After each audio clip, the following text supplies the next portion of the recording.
Bruins Beat is powered by Prize Picks, the exclusive daily fantasy partner of the CLNS Media Network.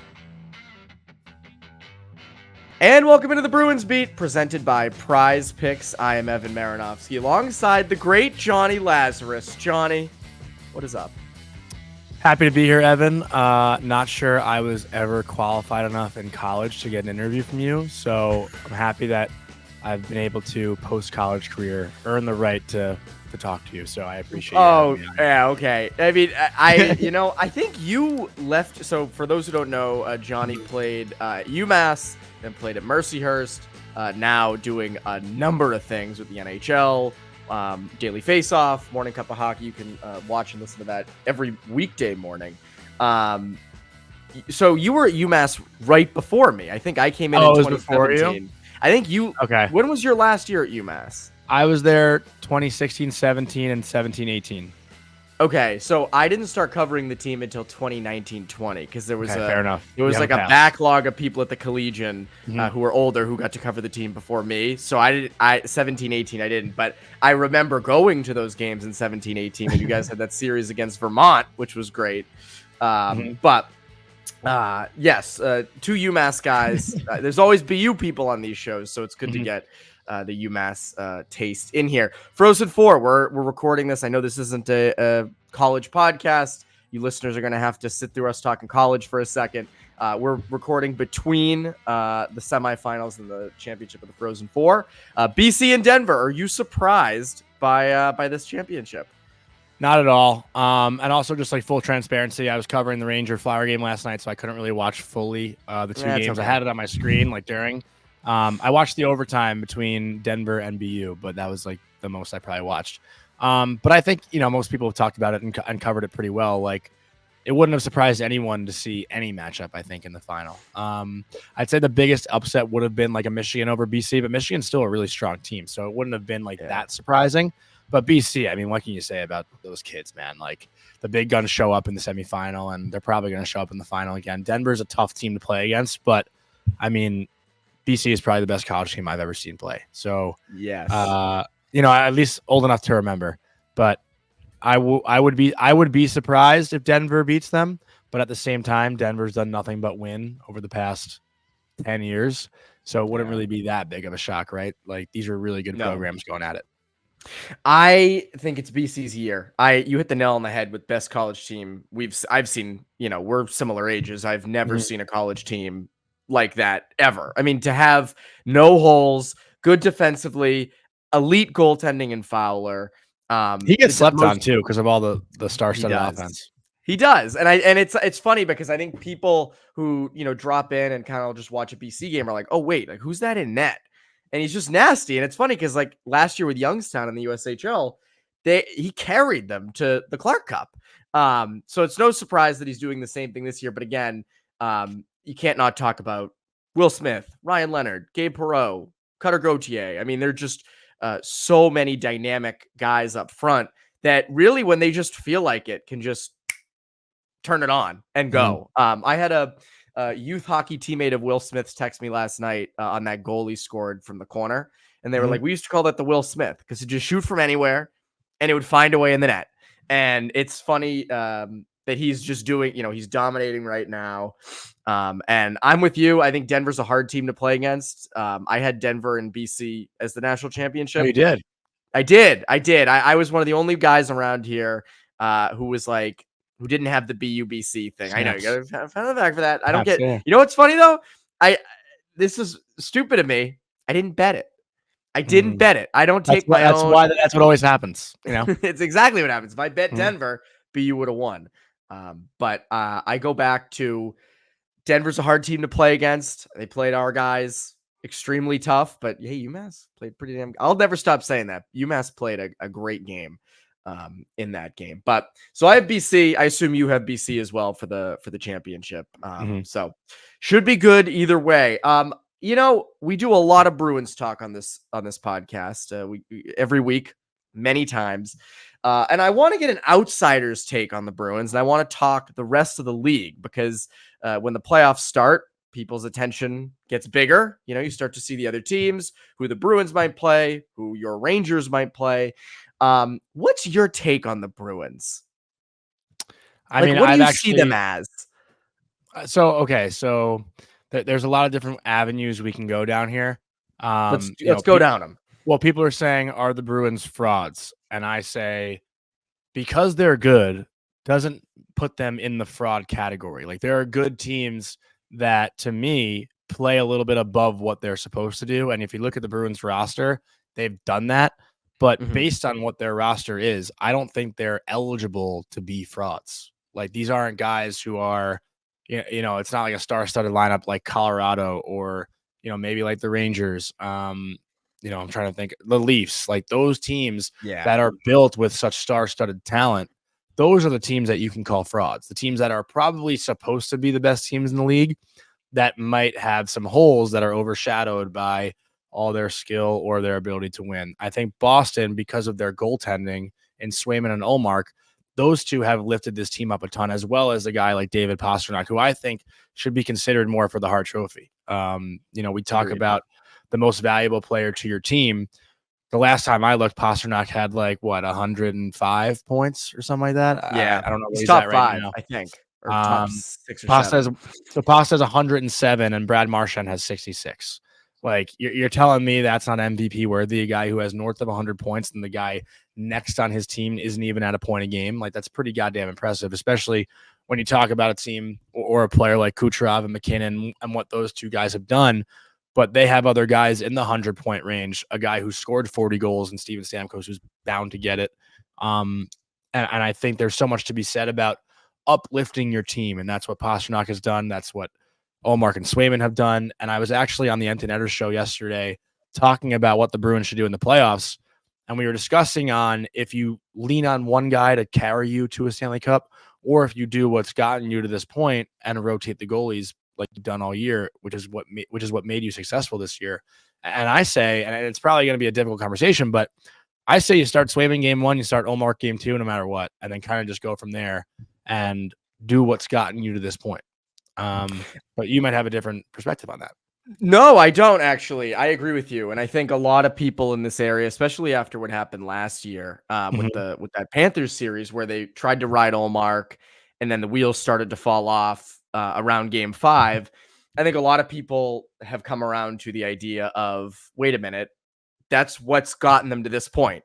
And of course, Swayman and Ullmark both probably want to carry the whole load, as any goalie, as any professional athlete would want to do.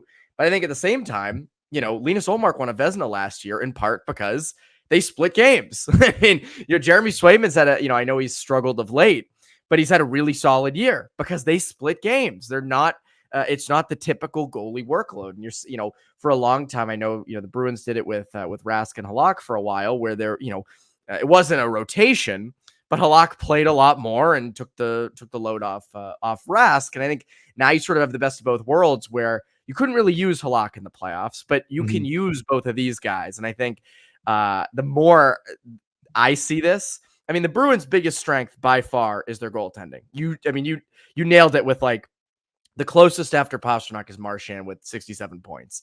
They're not a firepower first team. Defensively, they're fine. I think people expect a little bit more out of Hampus Lindholm at times around here, which I get.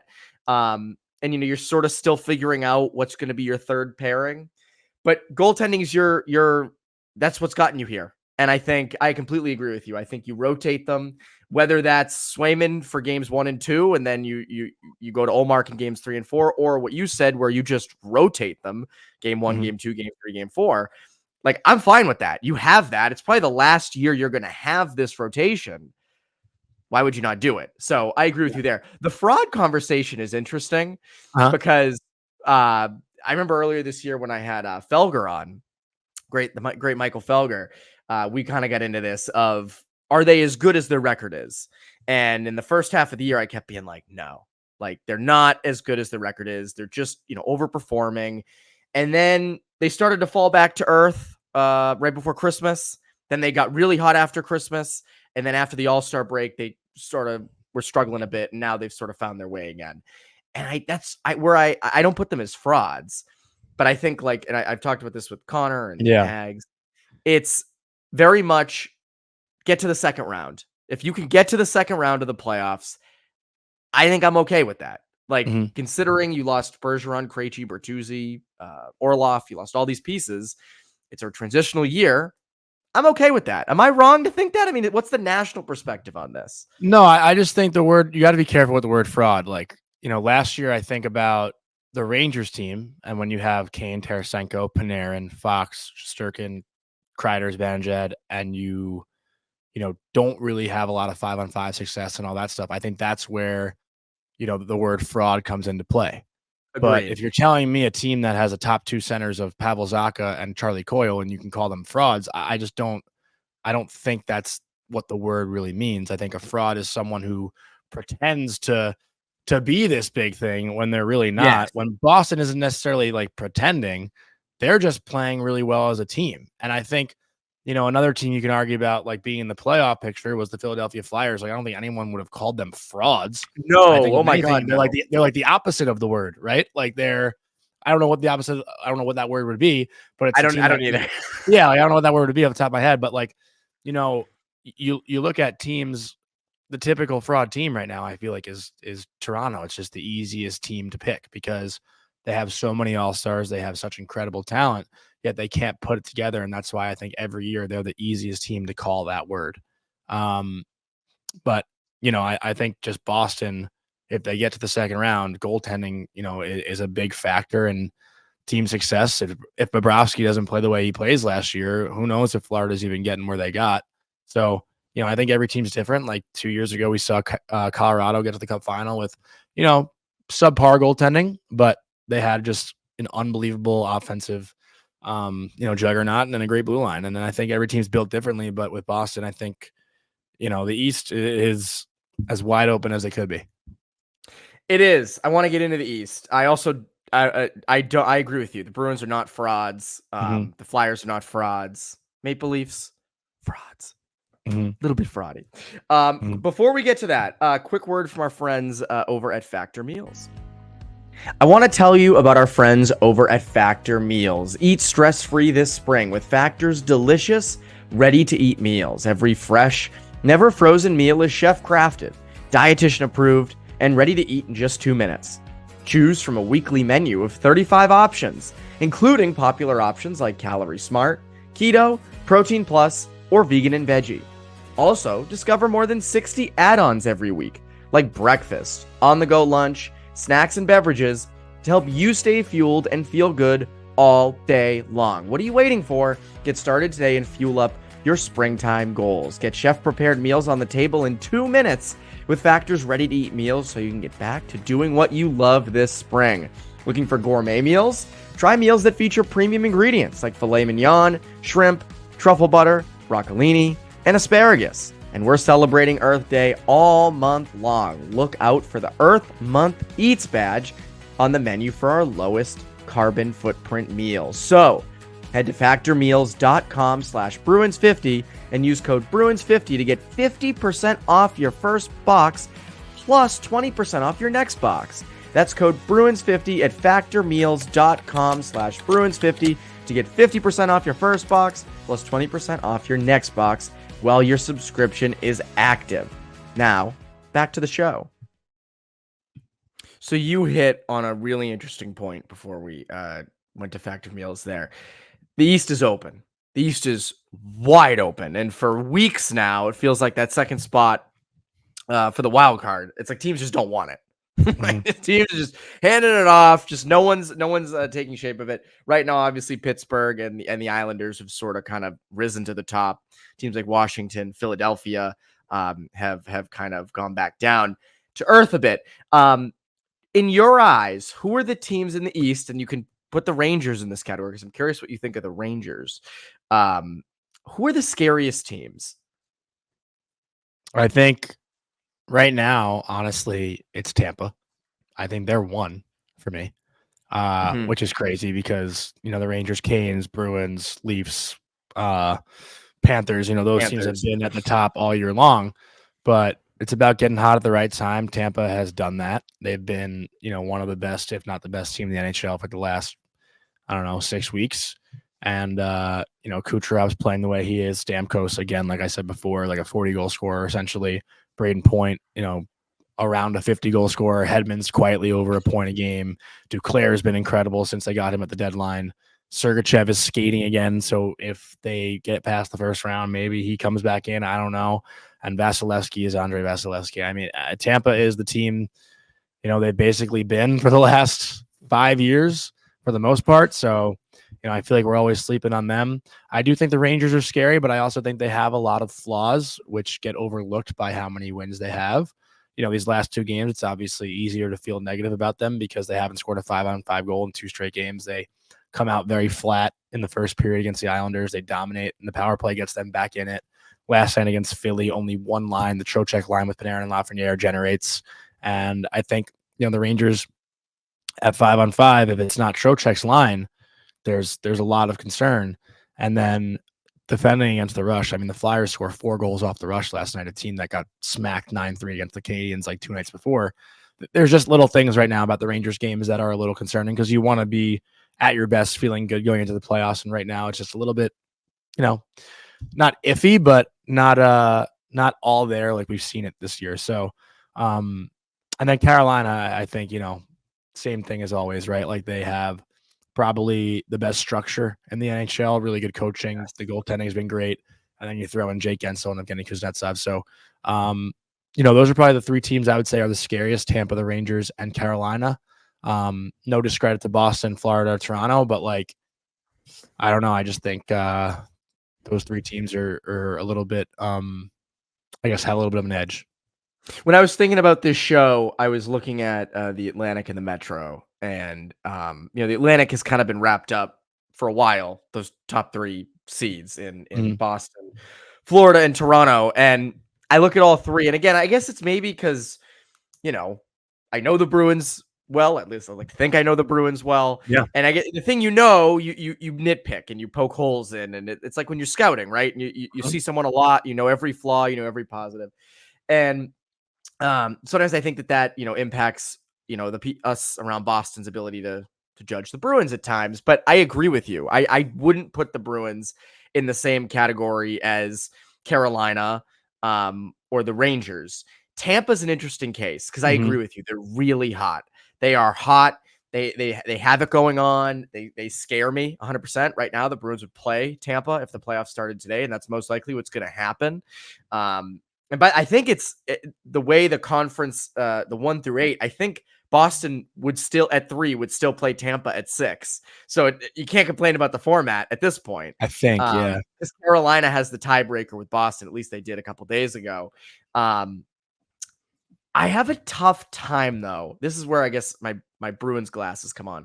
I have a tough time thinking the Bruins are out in round 1. And I agree with you. Against Tampa, like, they're Tampa.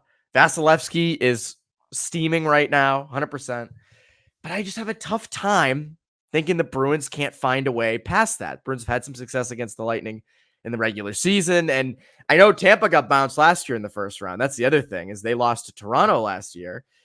But I don't know. I would agree with you. I would put Tampa in the New York and Carolina category if the Bruins were playing them in the first round. But I just have a tough time thinking Tampa, that Boston doesn't get past that in that first round. I think this is where my Bruins goggles come on. I mean, if it makes you feel any better, if you're asking me right now, Tampa versus anyone in the East first round series, I'm picking Tampa Bay. I don't care if it's the Rangers. That's valid. I don't care if it's the Hurricanes. I think right now, with how the teams are playing, Tampa Bay has been the best and most consistent team as of late. And part of that is their special teams. I'm pretty sure their power play is north of 30 and their PK is north of 90 in like the last 15 games or so. They're scoring north of 3. They're allowing less than 3. Like they're hitting in every single category, and nobody is stopping Kucherov. Like it's very hard to look at this team, and maybe it's because of the standings. And remember, Vasilevsky missed the first 2 months of the season. But for whatever reason, and I don't know why, they're never the sexy pick, but they always find a way to win. Always. And, again, it's nothing against the Bruins or any other team. It's all credit to what they do in Tampa Bay. I agree with you. They're not the sexy pick. They're not, because they've been around. It's like the New England It's an Patriots, old story. Yeah, for years. It was, you want to pick Brady like everybody else. I'd love for Brady to come back, but that's a whole other topic. But again, I agree with you on the Tampa front. And I agree with you. I think, the Rangers at some point are going to break through. That roster is too good. That core is too good. Shesterkin is too good. So they're another team.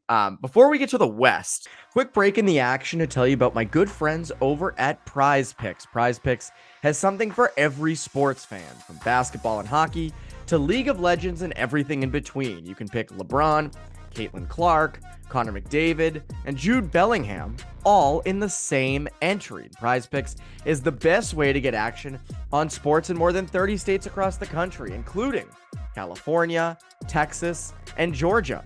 Prize Picks even offers injury insurance so that your entries stay in play even if one of your players gets injured. For basketball games, if you have a player who exits the game in the first half and does not return in the second, Prize Picks will have your back and not count that as a loss. Personally, the NHL regular season, it's winding down, and when the postseason begins, I'm taking more on David Pastrnak point totals. How could you not? I'm expecting a pretty big postseason from one David Pastrnak. And with the Red Sox, how can you not do the same on Rafael Devers' home runs? Download the app today and use code CLNS for a first deposit match up to $100. Again, download the Prize Picks app today and use code CLNS for a first deposit match up to $100. Prize Picks. Pick more, pick less. It's that easy. Now, back to the show. So before we head out, the West. We don't discuss a ton of the West. They're way out there. They have some scary teams. Not so much the Pacific. I don't look at the Pacific when I was looking at that. When I've been looking at those teams, I'm not as fearful of them. Vancouver's young. Maybe you disagree. Maybe you disagree with me. Vancouver needs some time. I look more at the Central. I look at Colorado. You don't fear Edmonton or Vegas? Vegas, sure. Again, you have Stone coming back literally right before we started recording this. They have all the acquisitions. Does St. Louis catch up to them? Probably not. But I do think Vegas, could be a sneaky kind of like wild card pick, kind of like Tampa. But Edmonton, I just don't. I'm sorry. I'm not on the Edmonton bandwagon yet. To me, it's more Dallas, Colorado, and then I'll throw Winnipeg in there too, because they have Hellebuck is just on another level in net. So I'm curious what your take on the West is and who you think is going to come out of there. I mean, it could be anyone. I've been saying all year the West runs through Colorado. I just think McKinnon, Makar, Rantanen, and the depth they brought in at the deadline, and like Duhaime, Walker, who else did they get? I'm blanking. Middlestat, great pickup. This team is rock solid, pretty much top to bottom, and the pace they play at, it's just. There's only two teams where you watch and you look at them, and sure, they might not be like the best teams in the NHL technically, but the speed that Colorado and Edmonton play at because of those two guys, like, it is insane.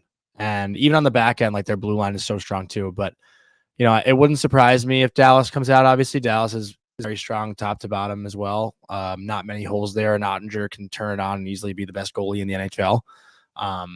All these teams like Edmonton, Dallas, and Colorado have been, pretty strong here toward the last like 20-25 games of the regular season. And I think that's really important to look at. Winnipeg had a little bit of a skid, but Hellebuck obviously can be another one to stand on his head. I'm still saying Colorado, just because I think Nate has had such an incredible year, and I'm sure they're a little bit bitter after a first round exit last year.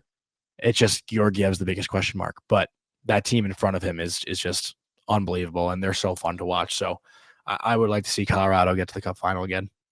I agree. I think Colorado has been outstanding this year. They're so fun to watch. Like, and it goes with Edmonton too. Like, whenever the Bruins play Edmonton, or I turn on a late game and Edmonton is one of the teams, it's awesome. Watching McDavid is the coolest thing. I will, completely hold to that. And obviously, our boy Kale, nothing beats watching Kale McCarr. I don't have a pick yet coming out of the West. I love Ottinger. I love what he's done in Dallas. I just like Vancouver and Edmonton. I just not around yet on, which again, I could be wrong, but I think that's where I think Colorado and Dallas are a little bit tougher bets coming out of there. Do you have a cup pick yet, or no? It's too early. I mean, my preseason prediction was Edmonton. But I don't know if I feel so strongly about that. I'd like to see McDavid get there. I think it'd be cool. As we're talking right now, my brain has kind of angled toward a rematch of 2022, which is Colorado Tampa. And I'd be confident in saying that's my pick. I don't think that's a bad pick. I don't. Yeah. I think Tampa is a team, as we discussed, that could easily do that. And Colorado's right there. I don't have one yet.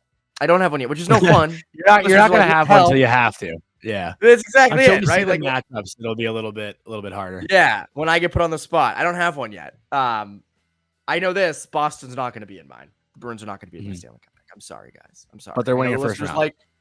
I think they win the first round. I do. I do. I have that feeling. Which again could easily be wrong, but I was definitely wrong last year. Did not. Nobody had that last year, so I guess I'll give myself that. I actually think Emily Kaplan might have. I think she might have. That'd be wild.